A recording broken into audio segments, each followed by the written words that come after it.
Cinema രാഷ്ട്രീയമായും കലാപരമായും വിജയിച്ച ഒരു ചെറു സിനിമ എന്ന് പറയാനാണ് ഞാൻ ആഗ്രഹിക്കുന്നത്.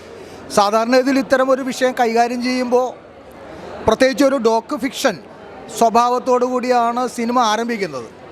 പിന്നീട് ആ ഡോക്യുമെൻറ്റുകളെ ആധാരമാക്കിക്കൊണ്ട് അത് മനുഷ്യരുടെ ജീവിതത്തിൽ എങ്ങനെയാണ് പ്രകടമാവുക, ഈ പ്രതിസന്ധി പ്രത്യേകിച്ചും കേന്ദ്ര സർക്കാർ കൊണ്ടുവന്ന് സംസ്ഥാന ഗവൺമെൻറ് കേരളത്തിൽ നടപ്പാക്കിയ EWS റിസർവേഷൻ, അതല്ലെങ്കിൽ സവർണ സംവരണം അല്ലെങ്കിൽ സാമ്പത്തിക സംവരണം, മുന്നോക്ക ജാതിക്കാരിൽ പിന്നോക്കക്കാരായിട്ടുള്ള സാമ്പത്തികമായി പിന്നോക്കം നിൽക്കുന്ന 250 സെൻറ്റുകാരനും ഗ്രാമത്തിൽ 75 സെൻറ്റുകാരനും 50 സെൻറ്റുകാരനും, അതായത് നമ്മുടെ സമൂഹത്തിലെ ഏറ്റവും വികസിച്ച വിഭാഗങ്ങൾ സംവരണീയരായി മാറിത്തീരുകയും അതുവരെ സംവരണീയരായി അറിയപ്പെട്ടിരുന്ന ആളുകൾ യഥാർത്ഥ സംവരണത്തിൽ നിന്നും പുറത്താക്കപ്പെടുകയും ചെയ്യുന്ന വിചിത്രമായ ഒരു ചരിത്ര സന്ദർഭത്തെ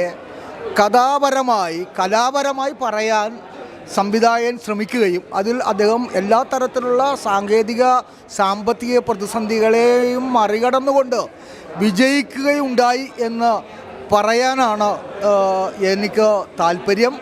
തീർച്ചയായും കേരളത്തിലെ ഗ്രാമാന്തരങ്ങളിൽ ദലിതരും ആദിവാസികളും പിന്നോക്ക ന്യൂനപക്ഷ വിഭാഗങ്ങളും പ്രത്യേകിച്ച് അതിൽ ഏറ്റവും എഡ്യൂക്കേറ്റഡ് ആയിട്ടുള്ള ആളുകൾ കാണേണ്ട ഒരു സിനിമ, കണ്ടിരിക്കേണ്ട ഒരു സിനിമ എന്നുകൂടി പറയാൻ ഞാൻ ആഗ്രഹിക്കുന്നു.